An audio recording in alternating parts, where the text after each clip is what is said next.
Bom dia, boa tarde, boa noite. Seja lá o horário que você está me ouvindo, seja bem-vindo a mais um Pod Terapia em Gotas. O meu nome é Kim, eu sou psicólogo clínico e vou estar aqui nos próximos minutos com vocês, tentando responder uma pergunta geral que é o tema do podcast de hoje. Existe gente triste?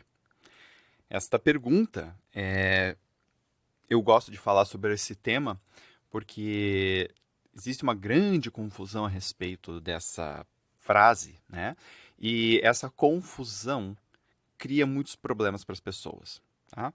Então, quais são as perguntinhas que eu vou tentar responder hoje aqui com vocês?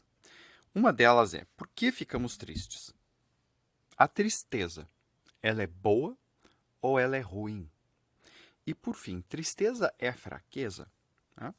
Então, para tentar entender um pouco dessas perguntas e tentar entender a resposta que eu vou dar para vocês, eu vou começar falando assim: por que nós sentimos qualquer emoção? Tá? Todos os animais têm emoções. Todos os mamíferos têm um sistema límbico bem desenvolvido e nós reagimos às emoções. A emoção, gosto de dizer que assim, é a forma mais prática que a natureza encontrou de fazer a gente aprender coisas, tá? E aprender a reagir a essas coisas. Então, eu aprendo, por exemplo, que uma cobra é um animal perigoso e eu reajo. Eu olho para uma cobra, eu reajo. Eu começo a aprender que medo é uma emoção importante, que existem coisas perigosas no mundo e que eu tenho que dar uma resposta adequada para essas coisas. A raiva é a mesma coisa. Algo está me impedindo de buscar algo que é importante para mim. Então eu aprendo a usar a minha raiva para vencer esse desafio e buscar essa coisa. Tá? O mesmo vai valer para a tristeza. Tá? Mas aqui, o que tem a ver tristeza? Né? E eu sempre faço uma pergunta. As culturas mais antigas, primitivas, já tinham cerimônias de enterrar seus mortos. Qual era a vantagem para um grupo de mamíferos lá milhares de anos atrás gastar seu tempo, sua energia enterrando um morto, gente? Pensa nisso. Não é muito mais fácil simplesmente carregar o bicho, largar no meio da floresta e deixar os outros bichos comer ele? Era muito mais fácil. Mas existem esses rituais. Tá? Então, e esse ritual, e aqui eu não vou entrar na ideia religiosa, eu vou entrar na ideia do luto. E por que o luto é importante para a nossa espécie, ok? Porque essa é a função da tristeza. A tristeza, ela tem esta função de fazer a gente criar um novo elo com algo importante que foi perdido. Então, eu tenho algo importante. Eu vou começar falando de relações interpessoais. Então, por exemplo, vamos imaginar lá de novo aquela tribo antiga e tem o velho da tribo, que é um sábio, etc e tal, e porque já se ferrou muito na vida, sabe, o momento de atacar um bicho, sabe, juntar lá umas plantas e curar a dor de barriga, né? Então ele tem um conhecimento. Daqui a pouco o coitado do velho morre, tá? E velho era um cara de 30 e poucos anos, né? Milhares de anos atrás, o velho da tribo era um cara de 30 e poucos anos, né? Então ele morreu. Pá, bateu as botas. Existe uma perda ali. Se o grupo simplesmente joga fora aquilo, tá? De um ponto de vista psíquico, tudo aquilo que o velho representava vai-se embora junto com ele. Só que isso, em termos de sobrevivência do grupo, é ruim. Então, o que acontece? O luto é uma forma de manter aquela pessoa, a importância daquela pessoa dentro daquela coletividade. Então, nós ficamos tristes como uma forma de criar um desapego com a coisa concreta que foi perdida, mas manter a emoção e a função psíquica daquilo dentro de nós. Tem muitas pesquisas que falam sobre isso, né? E um dado interessante é assim: geralmente pessoas que lidam bem com o luto, com a perda, não são aquelas que esquecem das pessoas, mas aquelas pessoas que têm uma sensação, e isso o que eu vou falar agora é relato assim do que as pessoas dizem em pesquisa, né? É assim, é como se essa pessoa sempre estivesse comigo. Mas não num sentido de negação da morte do outro, mas num sentido de preservação daquilo que era importante. Entende? Então, a tristeza, ela é uma emoção muito importante, porque no momento da perda, você precisa deste recolhimento, tá? Porque o luto ele é uma função interna, ok?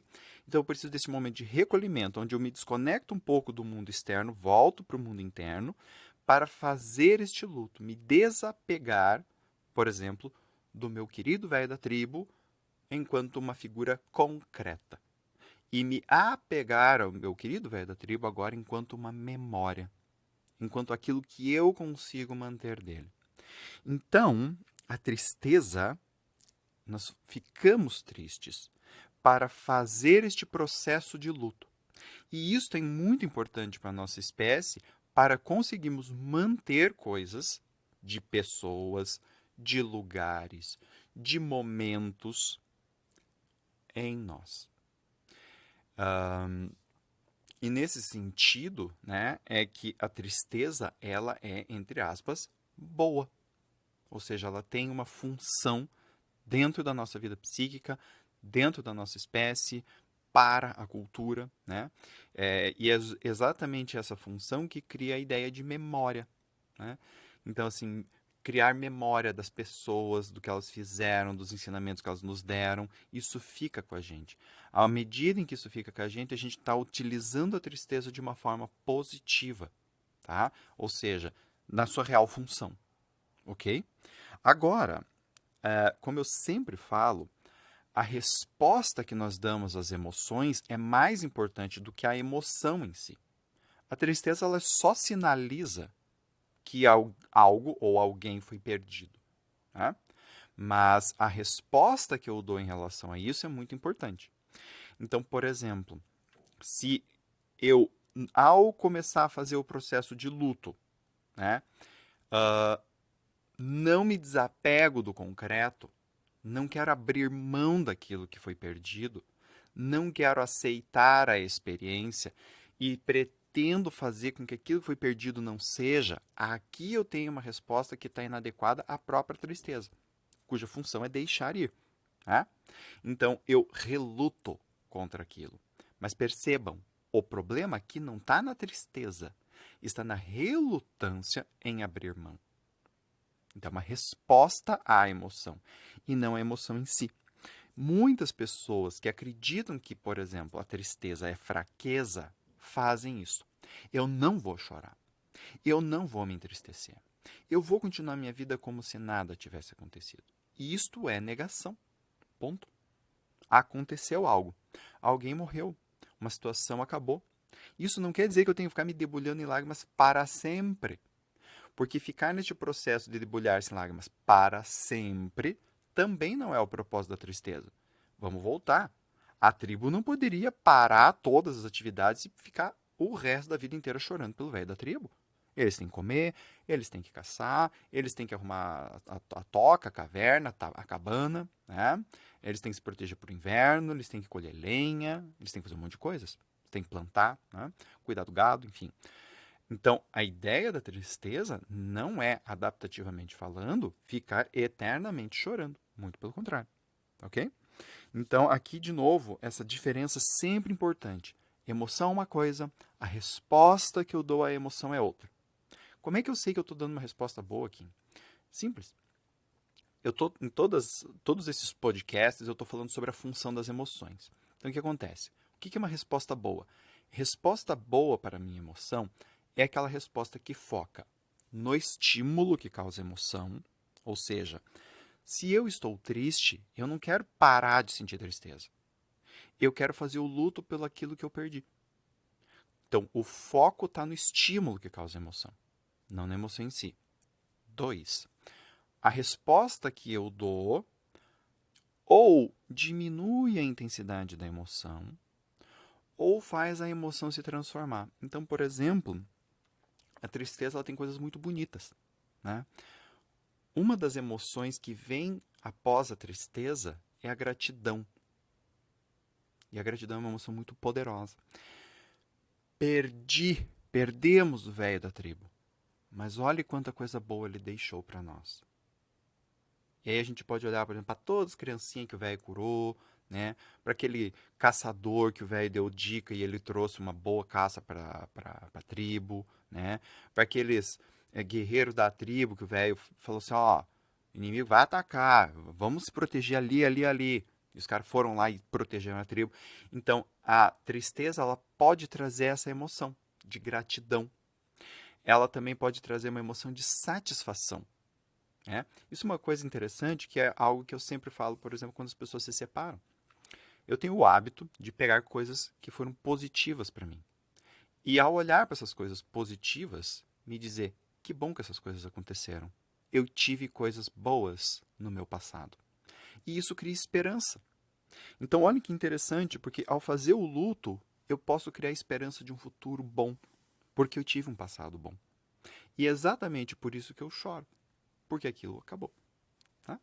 Então, a tristeza ela tem essa questão e a resposta boa é essa, quando diminui um pouco a intensidade e faz aquela emoção gerar outras emoções que são interessantes e positivas. Tá? As dificuldades que as pessoas têm com a tristeza, em geral, se voltam para essa ideia de recolhimento, né? E quando a gente fica mais no mundo interno do que no mundo externo. Muitas pessoas têm dificuldade de ficarem com elas próprias. Por isso que elas não gostam, entre aspas, de ficar triste. Não é que não gostam. Elas têm medo de ficar triste. Elas não sabem o que fazer na tristeza. Se sentem incompetentes. Elas sentem que estão perdendo tempo, elas sentem que aquilo é uma coisa inútil, elas sentem que não vai adiantar nada, fica triste, fica quieto, parado num canto. Mas é exatamente esse o exercício que a tristeza requer. Você ficar quietinho no seu canto para poder fazer o luto, para poder ver tudo de bom que aquela pessoa, que aquela situação tinha, para você poder deixar a situação embora, ficar com essa memória dentro de você e aí sim poder ir para o futuro mais forte, vamos dizer assim. No fundo, as pessoas acham que tristeza é fraqueza, mas tristeza é força. Quando você faz este luto desta forma, né? Quando você não faz luto dessa forma e fica apegado à perda, eu perdi, perdi, perdi e nunca mais vou ter, aí esta resposta não vai ajudar. Ela vai ser uma resposta ruim, voltando ao conceito de resposta boa. Por quê? Ela vai manter a emoção do mesmo jeito e aumentar esta emoção e ou transformar esta emoção em uma outra emoção negativa, vamos dizer assim. Não gosto muito desse termo, mas enfim, vai transformar a emoção de tristeza no arrependimento, de por que eu não fiz mais aquilo, vai fazer com que essa emoção de tristeza se transforme numa crença negativa sobre si mesmo, tipo assim, eu sou um idiota, né? Então, assim, quando isso aumenta em intensidade, a pessoa fica só nisto, tá? A gente tem um problema com a resposta emocional em relação à tristeza. Aqui, problemas de emoção em relação à tristeza é o que a gente chama de depressão? Não. Tem uma grande correlação entre emoções de tristeza e depressão. Porém, dizer que a tristeza é depressão é inadequado. Por quê? Porque, no fundo, a tristeza que a pessoa deprimida sente, ela é um resultado de uma outra emoção, que é muito mais importante, que é a emoção da desesperança. Então, no fundo, o deprimido, a pessoa que está com depressão, tá? Ela tem uma profunda desesperança em relação ao futuro, em relação a ela. Então, é uma visão pessimista sobre si, sobre o mundo, as pessoas e especialmente sobre o futuro. E isso é algo bem importante num quadro de depressão, por quê? Porque quando a pessoa olha para o futuro e vê e percebe esse futuro continuando como um futuro negro, a pergunta que ela se faz, mas para que eu vou continuar insistindo? Tá? E aí ela entra nessa desesperança e nesta apatia por causa do desejo de não sentir mais nada, porque tudo vai ser ruim na minha vida. E aí existe uma tristeza, mas é a tristeza que advém dessa desesperança. E aí a pessoa tem apatia. Né? Muitas vezes os deprimidos não são pessoas tristes, elas são pessoas apáticas. Mas como nós vivemos numa cultura de euforia, que é diferente de alegria, né? O brasileiro é eufórico, nós confundimos essa apatia com tristeza, porque a pessoa não está voltada para o mundo externo e alegre e tal. A gente confunde isso com tristeza, mas no fundo elas são pessoas que sentem muita apatia, né? E um outro dado importante em relação à depressão é que a dificuldade maior da pessoa não é em vencer a tristeza, não é em sair da desesperança, é em manter um sentimento, por exemplo, de esperança. É em sentir e manter momentos prazerosos. Né? Então, quando a pessoa ela está com depressão, ela passa, por exemplo, 5 horas pensando em como o futuro vai ser negativo, mesmo que esteja acontecendo coisas positivas. Essas coisas positivas que estão acontecendo, ela fala, é bom, mas... E aí ela volta para o pensamento negativo dela. Né? E, de novo, o problema não é a emoção. Essas emoções que eu estou falando, elas são apenas a consequência desse tipo de pensamento, desses, vamos dizer assim, hábitos, né? Que obviamente têm origens, às vezes, muito profundas, tem, às vezes, questões em relação à infância. Pessoas também já têm, às vezes, uma predisposição a terem um temperamento mais para dentro, ou um temperamento um pouco mais apático, às vezes são um pouco mais preguiçosas, né? São um pouquinho mais letárgicas, e isso pode contribuir, tá? Muito bem. Gente, como esse mês eu estou falando a respeito de emoções, eu vou dar uma sugestão de leitura para vocês de um livro bem legalzinho que se chama História das Emoções, do Stuart Walton, com W, Walton.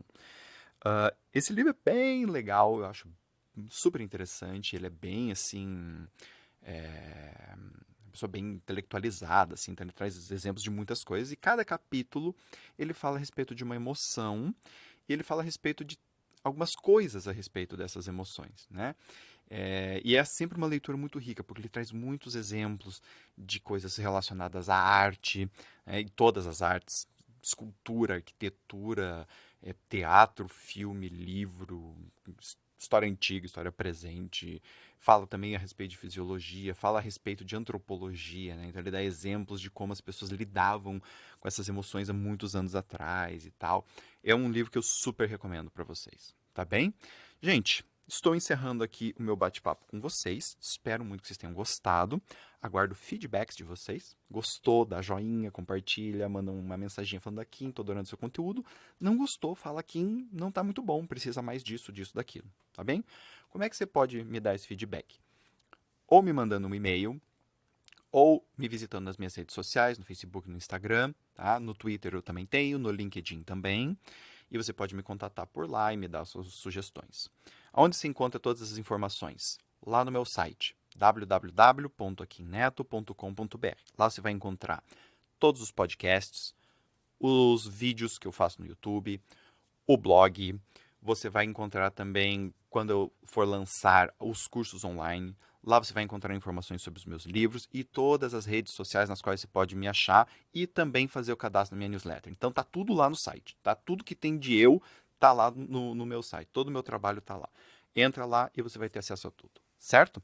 Gente, um abraço grande para vocês, espero de coração que esteja ajudando vocês e até o próximo. Beijo grande, tchau, tchau.